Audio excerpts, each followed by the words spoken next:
Hello, fellow penguins. It's Fada.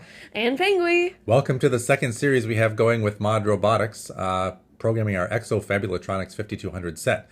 Today we are going to go through programming in C, which is a language that's been around since 1970 or so, and it is a way to do Flash programming. They have an API, which stands for Application Programming Interface in MOSS, in MOSS Robotics, that we can use to take a C program and compile it down and send it through the air over to the MOSS brain and make it do things. So we're going to show a very basic version of that today.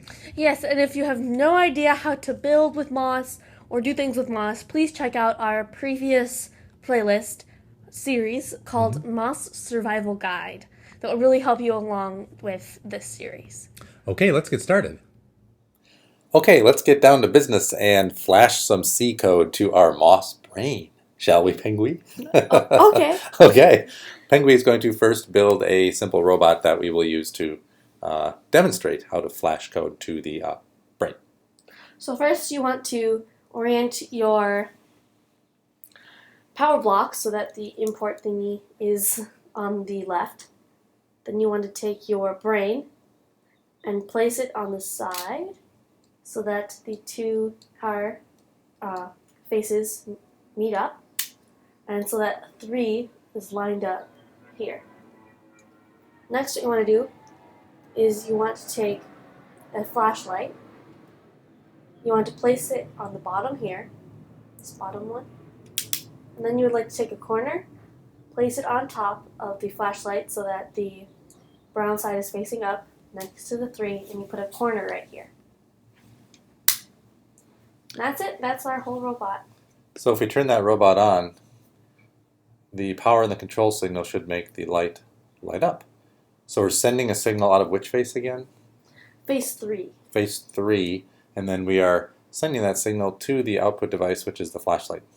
So then if we take a look at our MOSS Flash program here that we downloaded from mossrobotics.com, let's scan for our MOSS brain. And we are now scanning. It found it. That is ours, and we are now connecting to our brain. So we have now connected to it, which you can tell from the color that Pengui is pointing out. Yeah, the blue Bluetooth light.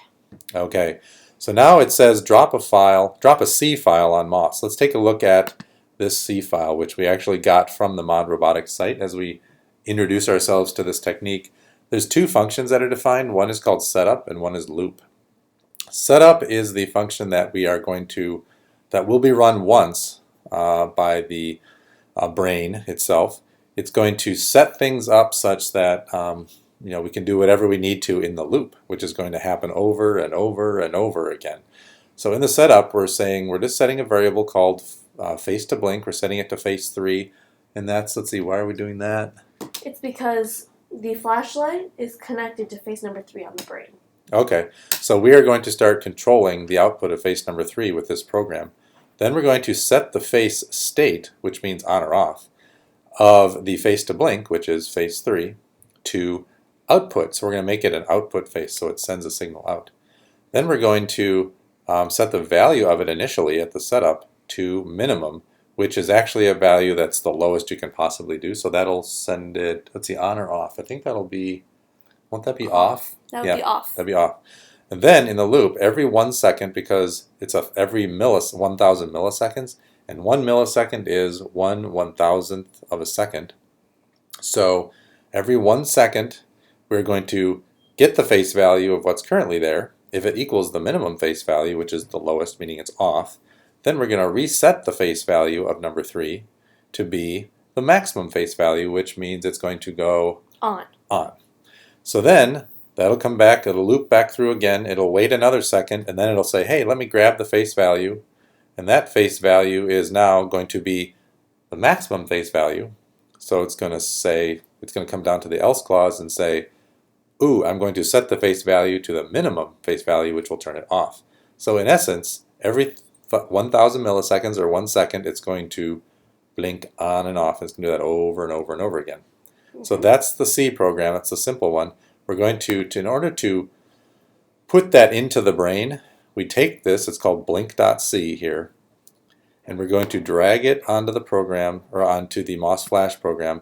You can see that it's compiling it, which means it's translating it from this form here, which is called C, into a machine-readable form that can be read. And what's happening over there in the robot? And as it flashes, then this light starts to flash. It already did, and now it's connecting again. And it said over here, flashing succeeded. So now what's it doing? It's flashing on and off. Oh my gosh, so 1001, 1001, 1001, 1001. So now it's flashing every second. So you'll see back here, it's still saying, drop a C file on MOSS to do something else. Well, let's say that we want to clear out that program because we want the brain to look like it did before. You can do that from what are those? What's the panel called? The control panel on Android or iOS. Those, where you drive things around. Yeah, the controller itself. You can actually do that from there too. Mm-hmm. But you could also look at a program called clear.c, which you'll notice has the same setup function, the same loop function, but there's nothing in there. And if it's empty, then it kind of goes back to the way it was before and everything behaves normally. Mm-hmm. So let's drag clear.c, which is that empty program, onto here. It's compiling it, as you can see. These are just some errors that we're not going to deal with right now. It's now flashing it. As you can see that this is blinking, the little light blinking. Yes. So it's almost done. It's succeeded. It's done here, so the light is no longer blinking. It is just on. It's just on, like it was before. Like it was before. So that is the basics. We have now flashed C code. We've compiled C code down into machine code that the brain can read. We've compiled it. We've flashed it, which means we've sent it through the air over to the brain, and we've changed how the brain works. You can do all kinds of neat things, which we'll do later in this series with this, but this is kind of the first start. Okay, thanks for watching the first episode in our MOSS C Flash Programming Guide. In the next episode, you're going into more sophisticated coding, and it'll be coming soon. Yeah, make the robot do more fun stuff using C programming. Finger gun. Pew.